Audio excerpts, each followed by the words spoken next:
Welcome to the Digital Glue Podcast. These digital untangling episodes are brought to you by Crystal Kordalchuk, CEO and founder of Virtually Untangled. This podcast is for entrepreneurs who need untangling from the day-to-day tasks in their business. These virtual world untanglers never underestimate the power of a good idea. And if that sounds like a lofty goal, well, it is. A decade ago, Virtually Untangled was founded with the goal of creating meaningful digital experiences that connect with people. Crystal and her team of honorary untanglers are now providing business owners just like you the opportunity to own your story and share it with the world. So, every Tuesday morning, she'll be dropping a new episode that will help you think big and dream even bigger. Let's dive into today's episode. Your business's brand identity is the torch that lights the way. It provides messaging, a voice and direction, becoming sort of an umbrella under which all elements are shaped. If your brand identity was created using a flawed process, it could be damaging your business's chance of success. And you surely don't want that. A brand is not just your logo, a website, or your business cards. It's an experience. So to help alleviate these issues, either before they happen, if you're just starting out, or before you get ahead in the game, here's a few things to consider.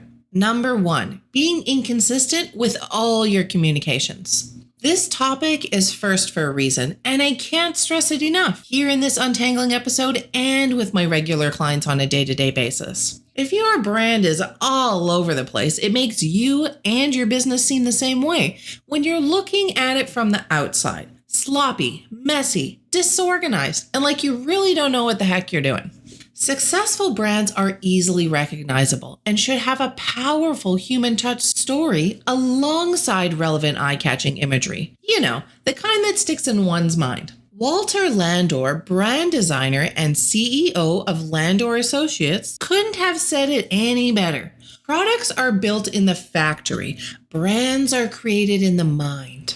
It's the careful attention to detail. Yes, every single one that gets your brand noticed and remembered. That's why it's extremely important that you have a clear brand style and guide, and that your content in all communications have a clear story and voice. And no typos, might I add. You must live up to your words and be consistent in all areas in order to gain the respect and loyalty your business deserves. Have your clients and audience sharing rave reviews and coming back for more.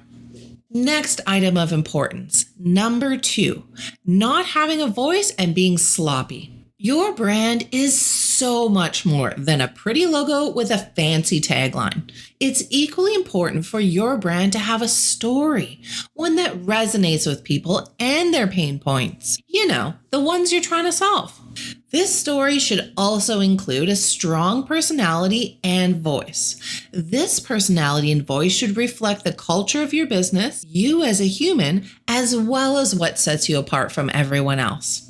Think about it. There is no point in making something look good if the design decisions aren't supported by the brand story. That being said, this next one is something people tend to forget about all too often. Number 3, keeping tabs on your brand online. Social media posting, your blog, or your podcast if you have one, downloadable content through lead magnets, news articles, promo videos, website and social media business page reviews. These are only a few of the things that make up your online brand. And if you're not keeping tabs on them, then in reality, you really have no control over what's going on and how to implement change in order to grow. By keeping tabs on the online presence of your business, and yes, we mean every single day, this helps you figure out what your brand image looks like in the present tense, which will then help you figure out plans and goals for moving forward, because you will now have a better understanding of what's working and what's not, what resonates with people and what doesn't, and where to take all the things from there. It would be very tough to figure out an awesome game plan for each business quarter in the direction of improvement if you don't know it needs improving. Next up, and last but not least, number 4, not keeping tabs on your competition. You need to know your enemy. or your competitive peers, as a my lovely guru friend Linda likes to call them, which has a more pleasant ring to it. You cannot evaluate your business as a whole if you're not keeping tabs on the competition. And no, I don't mean comparing everything they have, say, and do to your end of things. That's a huge no-no. Comparison is evil, unnecessary, and will only root your journey backwards. Yes, it's time-consuming at times, I know, but necessary. It is very important to have that reality check in case everyone is just shooting smoke in your direction. Of course you're good. You know it, your clients know it, your friends and family know it, even your neighbor Karen knows it. But are you better? This is your opportunity to learn and improve. So make sure you scope out everything from their website and social media spaces to their email marketing and ad campaigns, to their client and customer reviews, and even their blogs, articles, podcasts, and PR coverage. Analyze every angle and figure out how you can do it better. When it comes to branding your business, it can certainly be tricky business. It can take years upon years to build an amazing, reliable, credible, and profitable brand. And if not done right, can sadly become tarnished within seconds. Literally, the click of a mouse. So you must try to do everything you possibly can to avoid this trickiness by always keeping your brand on the right path. Maybe even print the transcript of this episode and tack it on the wall in front of you. And be kind to yourself through the process. It's a long road, but one worthwhile as long as you remember. If you can't hack all the work that comes along with maintaining your brand, it's okay to ask for help. Because the only way you're going to be successful is if you admit what you don't know when you don't know it. Stop being stubborn, you can't wear all the hats, and simply ask for help. Now that you have those handy dandy tips in mind, let's talk about how to define your brand's personality. Brands have become a part of every single person's day-to-day life, as a consumer and especially as an entrepreneur. Everything we touch and see is a brand. That is why it's so very important that your brand stands out. Your brand needs to become memorable in every way possible and thus a part of people's lives. Most designers like myself have a love-hate relationship with branding. The color choices, the endless fonts, the pretty mood boards, the website themes and plugin options, and the list goes on. But even more so, the hard questions like, who is my brand for? What do I offer the world? What pain points do I solve? How do I want to be seen? How can I become memorable? It's all an amazingly beautiful process that tends to start long before you even pull out the color swatches. And now you're probably wondering, where do I start? Well, you'll want to grab a notebook and a pen for this one. If you don't spend any time on your brand messaging, you will have a very disjointed brand personality, and your audience and potential customers won't be drawn in. On the other hand, if you spend too much time on your messaging, it'll come across as inauthentic, too calculated, and like you're trying too hard to be cool. It's all about compelling, relatable, and memorable messaging through brand personality, voice, and tone. And by doing so, you will form long-lasting bonds with everyone your brand touches. Remember, it's about the people, not just what your brand has to offer. I always push my clients to look at the data. Are your social followers and clients carefree, angry, vulnerable, humorous, fun-loving, tangled, feeling lost? We connect our shared experiences and stories by revealing uniqueness, values, trust, and vulnerability. The best stories are always the ones you can visualize in the retelling. You feel as if you're there firsthand. And brands are no different in the power they have creating a conduit for their mission, vision, values, purpose, and beliefs. People buy from people they like, know, and can trust. Truthfully, you can either fly under the radar or be another bot on the assembly line. You choose. Pick your poison. Okay, so let's dive back into those 3 points I mentioned earlier: personality, voice, and tone. Your brand's voice should build a connection, 65% of customers say that they are emotionally connected to a brand that makes them feel as though they're truly cared for, not just another dollar bill. Build trust. 65% of customers also shared that they share the same values, and that was the primary reason for building a relationship with that brand.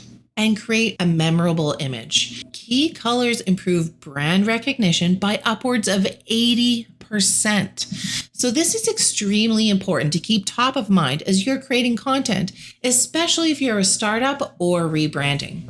Now about your brand's tone. Your brand's tone should be about your audience. Research who they are by discovering their gender, age, race, interests, education, what they're reading, watching, or listening to, what colors they like, or trigger the emotions you want from them.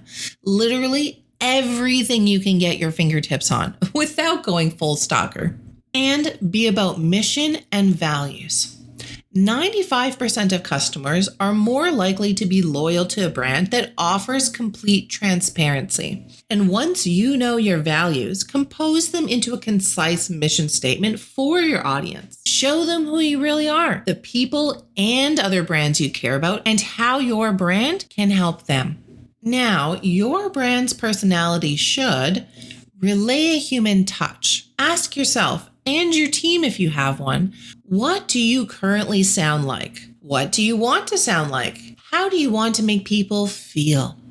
Your brand's personality should have a refined voice with characteristics. For this, I don't want to drag on chattering. You can find the clickable in the transcript of this episode, which touches base with examples of an exceptionally great resource of 37 words describing tone of voice that can be used to plan and elevate. And last, implement guidelines and rules. This is an easy one.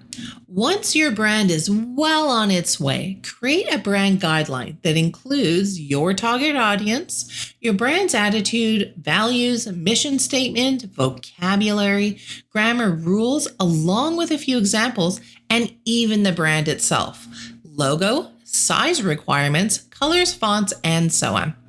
And to build this up, you can ask help from a professional like myself, or just do a little virtual recon and get inspiration from other brands who publicly share theirs online. So as you can see, it all boils down to brand. What your brand communicates and how it does it is what separates you from your competitors. In the absence of branding, you and your competition will be talking in the same language, and that is the last thing you want. So if you want to capture the mindset and space of your target audience, you must decide how you should communicate with them. Keyword there is with, as that is what makes you stand apart from everyone else in the virtual container of the internet and physical space if you're there too. So now back to that first question, where do I start? I would suggest taking 4 or 5 pieces of your brand's marketing materials right in front of you and ask yourself and your team, what do we see? If it's a hodgepodge of confusion and inconsistencies, it's time to make a change. And to help with that, we're going to end things off today here with 5 ways you can humanize your brand. Google did its part by doing an amazing job hacking the web to create search and then monetizing search with advertising. Apple, even though I'm a nerdy Android gal, did an amazing job humanizing hardware and software so that formerly daunting computers and applications could become consumer-friendly devices, even a lifestyle brand. Now it's your turn. Humanizing your brand is a requirement, not an option, if you want to survive in the business world today. And as we already know, humans connect, relate to, and trust other humans. So if you're not any of those things, why would someone be likely to even consider doing business with you? Now, before we dive in, why don't you take a few minutes to think about your all-time favorite brands? Which ones stand out and why? And don't be shy. Feel free to share them with us in the comments. We'd love to know who's leaving an impression on you. For me personally, it's the ones that master the art of humanization. Brands such as Huawei, Pixar, Burt's and Bees, Spokes, and the Middle Finger Project, just to name a few. These brands make me feel as though I'm truly a part of what they're after. I live their brand just as much as they do, and that is truly the feeling you want your audience to have too. Even in a digitally sophisticated world, being human is essential in brand equity building, from communicating ethical behavior to creating emotional, hands-on brand experiences. And to go through that a little bit more, here are 5 key takeaways on how to get your brand to adopt a human touch to win over your audience. Number 1, make sure your brand tells a story. And not just any story, your real truth. Speak from the heart as what will make your brand and you feel more empowered and your audience more informed than ever before. Number 2, make sure your brand is authentic without implementing too many of those nasty, overused buzzwords. That'll just leave a bad taste. And more than ever before, your audience has an ear for authenticity and will respond graciously to honesty and integrity. And number 3, remember, giving back is the new black. Act generously. It's also the time to help improve your community and the world as a whole, especially if you work virtually like we do. Plus, giving back is the most satisfying way to not only help others, but to market your business. And thankfully, there are ways you can give back without breaking the bank. It could even potentially introduce some networking or collaborating opportunities. Number 4, how you make them feel is everything. Experience is everything. Seeing is feeling, and feeling is believing. And not just in retail. Make them feel magical every step of the way through every aspect of your business, not just the front page of your website. This will not only build an emotional relationship with them, but establish trust, the long-lasting kind. And number 5, give your audience complete control. Yes, digital self-service and chatting with Larry, the company bot, is amazing some days and doesn't seem like it's going anywhere anytime soon. But don't forget to be there for them when they need you. People need and want to be needed. And bang, that's your opportunity to build trust and foster relationships with each and every personalized experience. And to spin off that all nicely, Anne Hadley, CEO of Marketing Profs, said it best. Your brand is the image people have of your company or product. It's who people think you are. Or quoting Z. Frank, it's the emotional aftertaste that comes after an experience, even a secondhand one.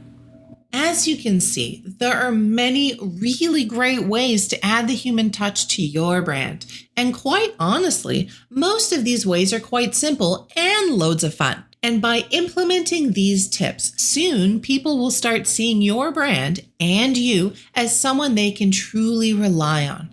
And there's no greater pleasure in the entire world and in the entrepreneurial world than that. A successful brand will remain so if you and your team, if you have one, are able to maintain its values in the eyes of your audience. It is therefore critical that any changes you make are sensitive to their existing relationship with your brand. And the most profitable companies all have one single thing in common. They have established themselves as a leader in their industry by building a strong brand. And that's a wrap. Virtually Untangled is a full-service business, which means they've got you covered on design and content right through to digital and organization. You'll form a long-lasting relationship with them, as collaboration is central to everything they do. Now it's time to seize the moment and become inbox friends. It's easy to do. Just hop on over to virtuallyuntangled.com or their Facebook page to opt in and receive instant access to the most inspirational ride of your life. So what are you waiting for? Become inbox friends with VU. Until the next episode, keep untangling.